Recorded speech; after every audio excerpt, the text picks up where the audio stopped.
I drove Fords for 20 years straight. F-150s, Super Duties, one Ranger back in the 90s. I know what a good Ford feels like. I know what a bad one feels like.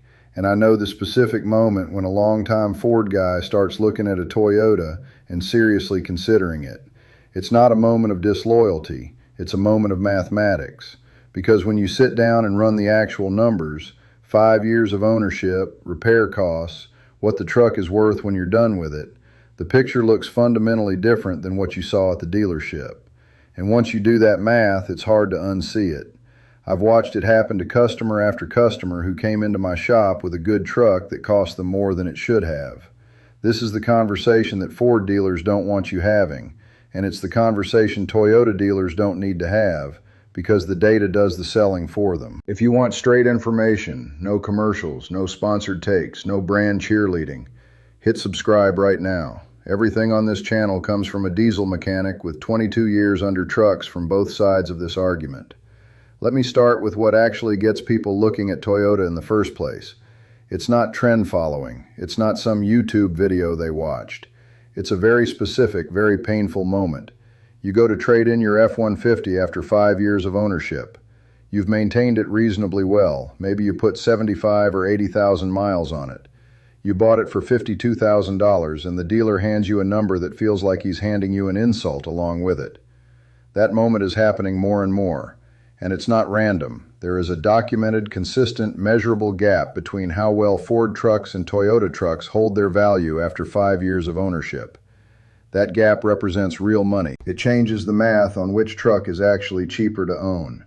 Kelley Blue Book and NADA, those are the two valuation sources that dealers themselves use when they make you an offer, have consistently shown the Toyota Tundra and Toyota Tacoma retaining more value than comparable Ford F-150s over 5-year ownership periods. The Tacoma in particular has held the top spot in 5-year resale value percentage in its segment for multiple years running. We are not talking about a rounding error. We are talking thousands of dollars. Let me walk through specific numbers. A 2019 Ford F-150 XLT with the 3.5-liter EcoBoost, crew cab, 4-wheel drive, stickered around $50,000 new. After 5 years and roughly 75,000 miles, average private party value in decent condition lands around $26,000 to $28,000. That is approximately a 45% depreciation hit over 5 years. A 2019 Toyota Tundra SR5 with a comparable configuration stickered around $49,000. After the same 5 years and similar mileage, private party values typically come in at $31,000 to $33,000. That's closer to 33% depreciation over the same period. On a $50,000 purchase, we are talking about a difference of $4,000 to $6,000 in retained equity. That is real money. That's a rebuilt transmission. That's 2 years of insurance premiums. That is not something you should ignore when you're making a purchase decision. Now, some of you are already raising your hand. You're going to say the Tundra costs more up front. That is true, and I am going to address it directly in a few minutes. But first, I need you to understand why this gap exists. Because resale value isn't an opinion. It doesn't come from brand loyalty or nostalgia. Resale value reflects what the used truck market expects to happen to that vehicle over its useful life. And the market is pricing in reliability history, average repair frequency, and parts availability. The resale gap is the market's verdict on which truck is more likely to give you trouble. So let's talk about what is specifically going wrong with recent Ford F-150s. I want to be clear, I'm talking about documented problems. Documented as in class action lawsuits, technical service bulletins issued by Ford themselves, and repair data from shops across the country, including mine, over the past several years. The 3.5-liter EcoBoost V6 is the engine most F-150 buyers choose. Ford markets it as the most powerful and most fuel-efficient combination available. And on paper, they're right about the horsepower numbers. But the EcoBoost is a direct injection engine, and direct injection engines have a well-documented carbon buildup problem. Here's why. In a traditional port injection engine, fuel sprays onto the back of the intake valves. That fuel acts as a solvent and keeps carbon deposits from building up. In a direct injection engine, fuel goes straight into the combustion chamber and completely bypasses the intake valves. Over time, oil vapor and exhaust gases deposit carbon on those valves with nothing to clean them.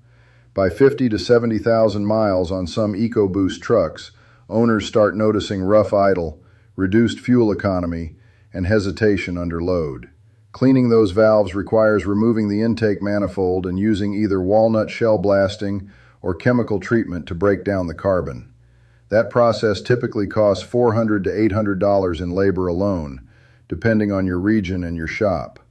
Ford has acknowledged this issue through multiple technical service bulletins on the EcoBoost engine family. Some later versions added a secondary port injection system to help reduce carbon buildup, but millions of earlier examples are out there in the used market where this problem is a legitimate consideration. Now let's talk about the 10-speed automatic transmission. Ford introduced this unit in the F-150 starting in the 2017 model year. It was co-developed with General Motors and shares the basic architecture with the GM 10L80 used in their trucks. Within 2 years of that transmission entering the F-150, complaints started stacking up. Shudder during light throttle application, hard shifts between gears 3 and 5, hesitation pulling away from a stop. Ford issued multiple TSBs addressing fluid type changes, software calibration updates, and in some cases, torque converter replacement. The updates sometimes helped. Sometimes the shudder returned within months. A class action lawsuit was filed against Ford in federal court specifically over the 10-speed transmission shudder issue in F-150 trucks. That is not a complaint thread on a forum. That is a legal action with documented plaintiffs making documented claims. I've personally worked on several of these trucks. In some cases, the reprogram and fluid change fixed the problem permanently. In others, we ended up doing a torque converter replacement at around $1,500 on a truck with fewer than 100,000 miles. That should not be happening on a modern work truck. And if you chose the 3-liter Power Stroke diesel in your F-150, specifically certain 2018 through 2020 model years, there have been documented concerns around timing chain components flagged through owner complaints and warranty claims. Ford extended warranty coverage on certain related components during that period.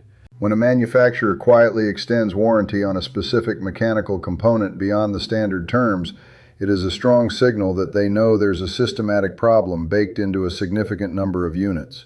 None of this means every F-150 is going to fail you. I need to say that plainly because I am not interested in overstating the case. There are F-150 owners who have driven their trucks 200,000 miles without major drama. But when you are evaluating a purchase, new or used, you have to look at aggregate data, not best-case scenarios.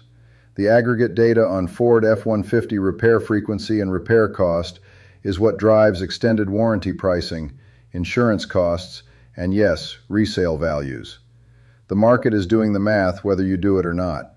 So what does Toyota actually give you in exchange? Let me be equally honest about the trade-offs because I'm not going to sit here and pretend Toyotas are flawless. The older generation Tundra with the 5.7-liter V8, covering the 2007 through 2021 model years, gets fuel economy in the low to mid-teens per gallon under normal driving conditions. That's not great. It's not a secret. Toyota never claimed it was efficient. What that engine is proven. It's a naturally aspirated V8 without turbos to fail, without direct injection carbon buildup, without the complexity that comes from trying to squeeze fuel economy numbers out of a smaller displacement. It goes 200,000 miles with oil changes and basic maintenance and doesn't give you much drama in between. That is worth a lot to someone who depends on a truck. The new twin-turbo V6 in the current Tundra generation is more efficient and makes strong power. It's also more complex than the V8. Some longtime Toyota truck guys are watching it closely, and that skepticism is reasonable. But Toyota has enough accumulated trust that the market has largely accepted it. RepairPal, which aggregates actual repair shop data nationwide, shows Toyota full-size trucks averaging $500 to $600 per year in unscheduled repair costs. Ford F-150s in their data average $800 to $900 per year.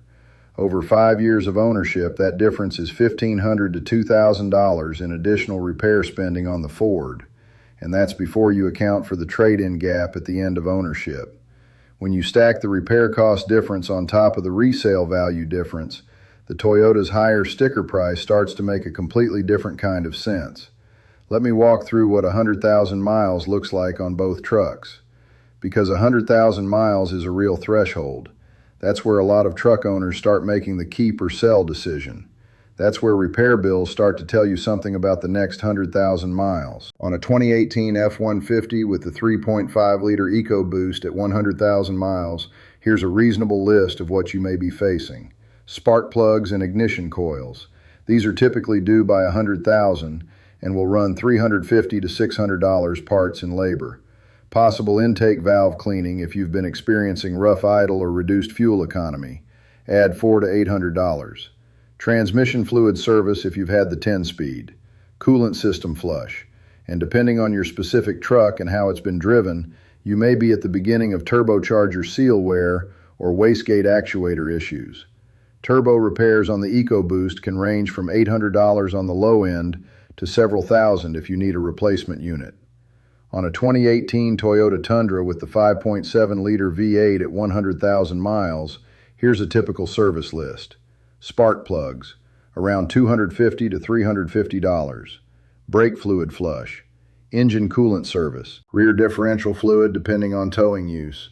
Maybe a transmission fluid change. The V8 doesn't have turbos. It doesn't have direct injection carbon buildup. The 6-speed automatic transmission in those trucks is a proven unit with a long track record. The 100,000-mile service bill on the Tundra is typically shorter and cheaper than the comparable Ford. The list of things that could go wrong over the next 50,000 miles is also shorter. Parts availability is something working truck owners care about deeply, and almost nobody brings it up in these comparisons. This matters most if you plan to run your truck for 10, 15, 20 years.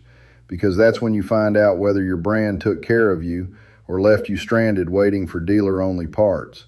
Pull up a 2005 Toyota Tundra right now. That truck is 20 years old.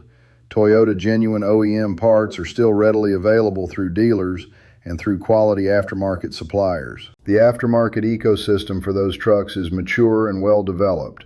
You can get suspension components, engine parts, body parts, electrical components, most of it without going to a dealer and paying dealer markup on everything. Now look at equivalent age Ford trucks, particularly from the more complex modern generations with turbocharged engines and electronic systems. Depending on the specific component, you start hitting discontinued parts or dealer-only situations faster than you do with Toyota.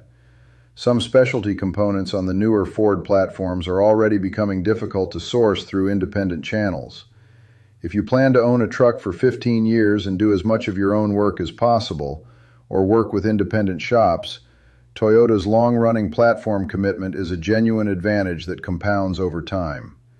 Toyota ran essentially the same basic Tundra architecture for 14 consecutive model years. That's not exciting from an engineering press release standpoint, but it means that every mechanic who's worked on one Tundra can work on a decade's worth of them.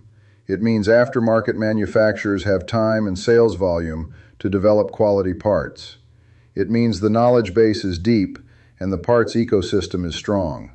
That has real-world value at 200,000 miles. Here is the bigger picture explanation for what happened to Ford's reputation among working truck owners. This is more perspective than hard data, so take it as such, but it helps explain the pattern. Ford has faced enormous pressure over the past decade from multiple directions at once. Regulatory pressure on fuel economy standards pushed them toward turbocharging and engine downsizing. Investor pressure on electrification pushed engineering resources toward the F-150 Lightning and hybrid variants. Competitive pressure from Ram and GM on horsepower and payload ratings pushed them to keep chasing headline numbers. Engineering decisions made under those kinds of pressures show up in the trucks. The EcoBoost strategy was fundamentally a fuel economy response. Smaller displacement with forced induction gets you better numbers on the window sticker, but it adds mechanical complexity that a work truck's owners have to live with for 10 years. The aluminum body starting in 2015 was a weight reduction play. It reduced payload to curb weight ratios on paper, but it changed how collision repairs work in ways that matter to rural truck owners who don't always have a certified aluminum repair shop within a reasonable drive. The 10-speed co-development with GM was a cost-sharing decision at the corporate level.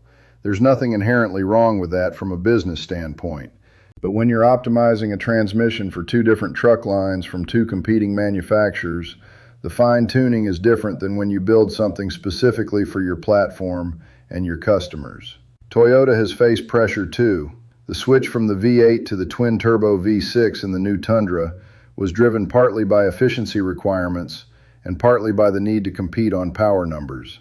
That change generated real concern among Toyota loyalists, and the jury is still out on long-term reliability of the new powertrain at high mileage. But Toyota entered that transition with 30 years of earned trust in the truck market. Ford entered the EcoBoost transition with goodwill that they built in an earlier era of simpler powertrains, and some of that goodwill has been spent. Trust in a truck brand is built slowly over decades of consistent performance.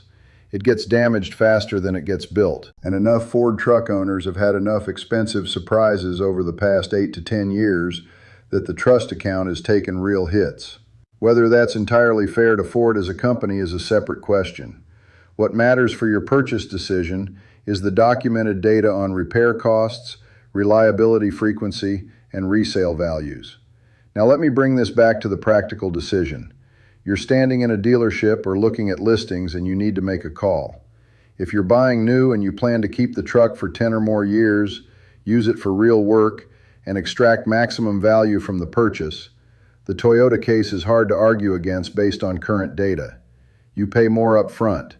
You accept the newer and less proven twin-turbo V6 in the current Tundra, or you find a clean late-model used Tundra with the 5.7-liter V8 if that engine is important to you. But you're buying a truck with a long documented history of lower annual repair costs, stronger resale value retention, and better long-term parts support.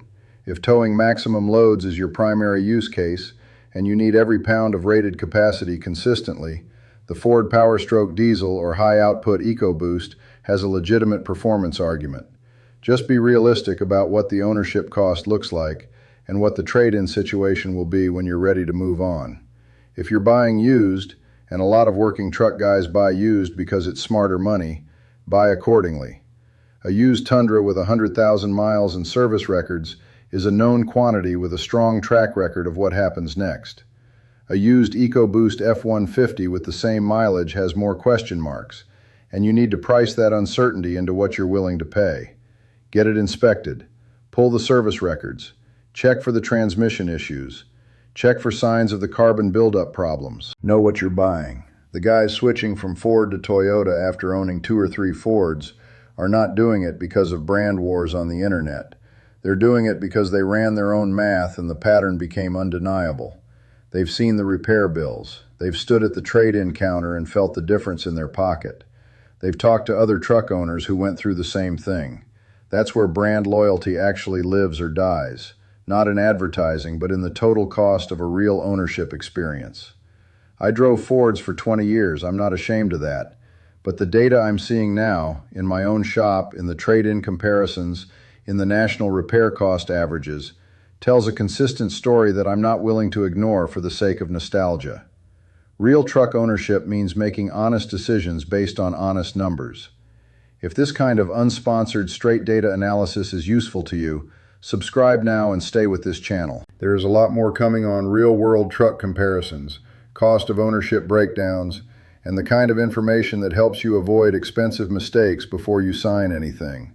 This is what I do, and I'm just getting started. Do your math before you walk into a dealership. Don't let a salesman or a lease payment ad do your math for you. That's how you end up 4 years deep into a truck wondering where all your equity went. You now have real numbers. Use them.